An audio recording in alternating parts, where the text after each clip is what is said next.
Today we're going to be looking at the 2016 370Z Coupe Sport Tech. So let's go ahead and take a look. Now, taking a look at the Nissan Sport Tech, this is actually more of an upgrade from the Nissan 370Z Sport. The Sport Tech, really all it's going to add is just technology features, which you're going to notice by that little satellite hump in the top. But besides that, on the outside, the Nissan 370Z Sport Tech, it's going to be the exact same thing as the Nissan 370Z Sport, just by adding that little satellite radio hump. And then again, the Nissan 370Z Sport would be an upgrade from the regular base model 370Z. So as far as trim level goes, this would be a little bit more equipped, a little bit closer to fully loaded. Now, we're going to go over what sort of features are added and what's different in this particular model. But as you can see from the outside, it's going to be very similar to just a regular 370Z Sport.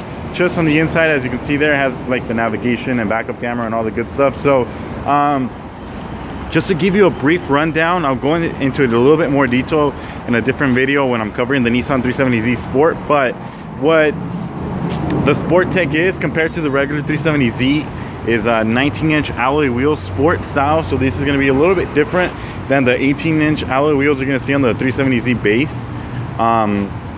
as well as these red brakes. So they're not just red just to be red, they're actually different sport brakes. So they're going to brake a little bit faster, bigger rotors. So yeah, bigger brakes in the front and in the back. And again, 19-inch wheels in the front and in the back. Outside wise, you're going to get on the Nissan Sport and above, you're going to get HID headlights. So on the Sport Tech, it's obviously already going to be included. Most of the major changes you're going to see on the inside, but we're just going to take one quick walk around before we head onto the inside, just to give you an idea what the Nissan 370Z Sport is going to look like. And definitely it's one of the more attractive cars that Nissan does make.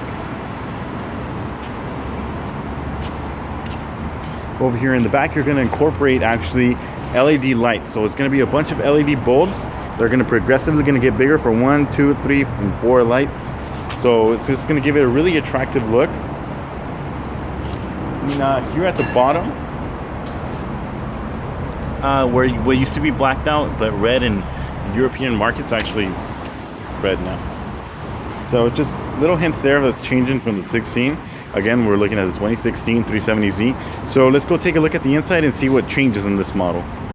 So just going to take a quick look inside the engine bay before we actually get inside. We're going to get a little bit technical. So now, when it comes to the 370Z, if you're comparing it to the Nismo version that I posted up, as you can see, the engine cover and then the whole bar is a little bit different. It doesn't say Nismo, it's not painted red, but minimal changes.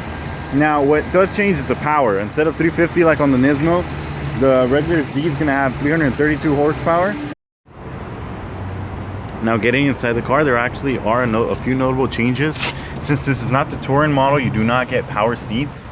You still get cloth seats. It's going to be the same seats you can expect to see in the regular base Model Z and the Sport Model Z. Nothing changes here. Everything's, the starting the seat's manual, back and front's manual, and even the back is going to be manual. So still not too many changes there yet, but until we get onto the inside of the car. So now, once we step inside of the 370Z, compared to the base, you still get the same dashboard, same display, same kind of assistant display here. It's going to show you different information. So that is pretty much still going to stay the same. Not going to be too many changes there. Where we see the big change from the Sport is what we're taking a look at right now. So the actual navigation system, so it is a touchscreen, but is also controlled by this little rocker thing that you see here. So there's a couple ways to control that. Now, one of the main selling points as to why you want to upgrade to the Nissan 370Z Sport Tech in particular is because when we shift into reverse, now you're going to see that nice big backup camera. So it's going to be very helpful as you're driving. You can see it has trajectory, so if I turn the steering wheel, it lets me know where the vehicle is actually heading to, as well as distance. So red, yellow, and green is going to show me what's far away. And then here at the bottom of the car, you actually have the bumper, so you can really calculate how how far you can go. So just one little small thing, but it kind of does make a big difference in the sport tech, which one big reason why most people are going to go for the sport tech, simply because the backup camera, you can get it actually on other models. Here at the top, at the rear view mirror, is actually going to turn into a little backup camera. On the Nismos are going to have it, and on the other ones you can option it out, but it doesn't actually compare to having a more real estate to work with and a bigger display for the backup camera. So it definitely looks a little bit nicer. It's a better addition to having a rear view mirror and a backup camera.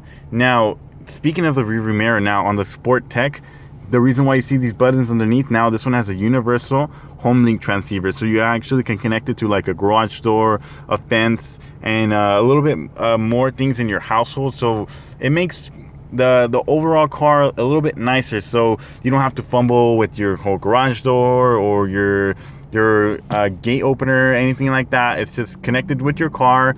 Just press one button, open up whatever you want to open up that you programmed it to. So just a couple small things, but things that add to the elegance of going for the sport tech versus just the regular sport.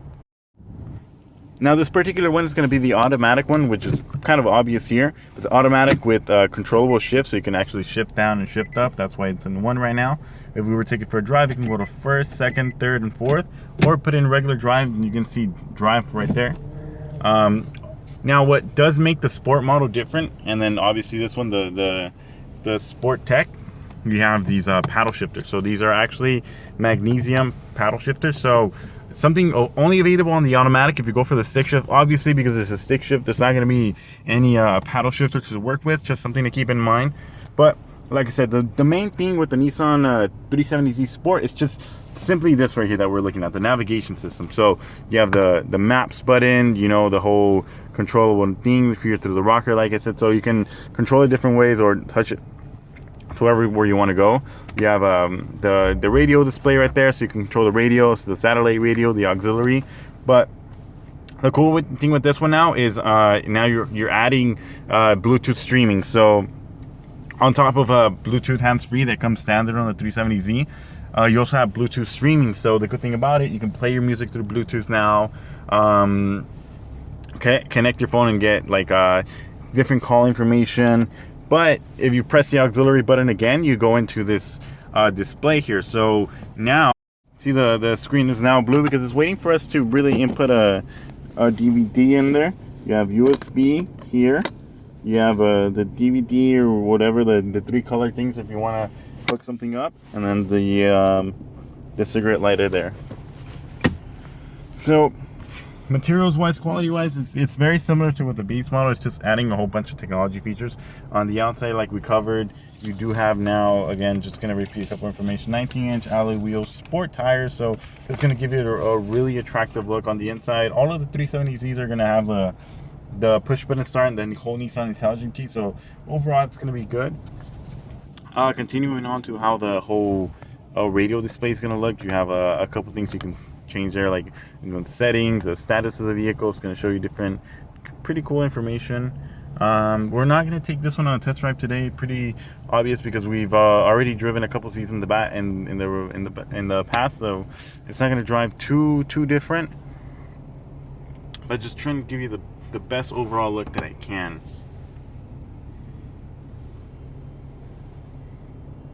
We're going to go over right now to now what is different here. Because you do have the navigation system, the buttons at the bottom are a little bit different. So on the regular Z that don't have navigation, here at the top you're going to see a cover. So instead of having the navigation system here, this is going to be like a little storage compartment, and then underneath here is where you have all the radio controls and the actual radio display. Now when we're going on to the Sport Tech, which is this one, the radio is just going to sport a different design. It definitely looks a little bit more high quality. The old radio that you're going to see here is very similar to what like the Versa or a Frontier would have. Now in the 370Z, you have a little bit more classier looking. It's kind of similar to what the Nissan Maxima 14 and 13 actually have of a radio system. Actually, this whole set actually comes from a Maxima and an Infinity, so it has a little bit of a hint of both in it. Yeah, just gonna give you a quick look again. On the Sport and above, you actually have a leather wrapped steering wheel, so you know, it's just adds to the elegance of the model. We're gonna go over to the hatch right now just to give you an idea of how much space there is back there. Again, this is a sport compact car, so you can't expect too much space in the trunk, but we're still gonna give it a look anyway. Now, trunk space in the 370Z, you can't expect much. Again, this is a two-seater sports car, very super compact, lightweight, so not gonna be too much to work with here. You can fit actually a golf bag, a couple of golf bags actually, but besides that, you can, I guess, fit a couple luggage. But what does help it is the fact that it's a hatchback design, so you can actually fill it up here to the top. Again, if you do that, the only thing is you're going to hurt your visibility a little bit, but besides that, you can fill it up to here, as you can see. So there's a lot of storage space to work with, but when you work with the storage space, you are sacrificing some back visibility. Either way, the rear view window doesn't give you too much to work with. Yeah, it's big, but because of the angle, not too much visibility. Again, since it's sporty, you can't expect you are gonna have a lot of blind spots. But you're getting a super fast, super lightweight sports car, so that's, you know, something to expect. And you know, this is going to be here. They just adding to the rigidity of the vehicle might get in the way for some people, but that's there. But yeah, just to give you an idea of what the trunk is going to be like, and giving you a better look at what the driver and the passenger are going to see. So again, can't expect to get too much space in the trunk, but for what it is, it's very usable. Now at 332 horsepower, the power rating is going to be the same on the Nissan 370Z. So 332 horsepower, 270 foot-pounds of torque. If you want any increase in power, you can actually have to upgrade to any Nismo model, the base Nismo or the Nismo Tech, to see a difference in power. It's just the overall body shape that's going to be a little bit different. Again, as you can see now, on the Sport and above, and this one, the Sport Tech, you have the light up side blinkers on the 370Z emblem. But that's one of the main giveaways, again, with the spoiler in the back. So that is gonna be an additional for the Sport and Sport Tech. Again, I'm not gonna get too technical in this video, simply because I'll save that for the 370Z Sport. Just talked about quickly what the Sport Tech offers. So I hope that gives you kind of an idea. The price difference between Sport and Sport Tech is not going to be a big difference. So if you're considering getting the navigation system, it's going to be definitely worth it. But for now, this is going to pretty much cover what the whole upgrade with the 370Z Sport Tech is going to be. So thank you for watching, and I hope you enjoyed the video.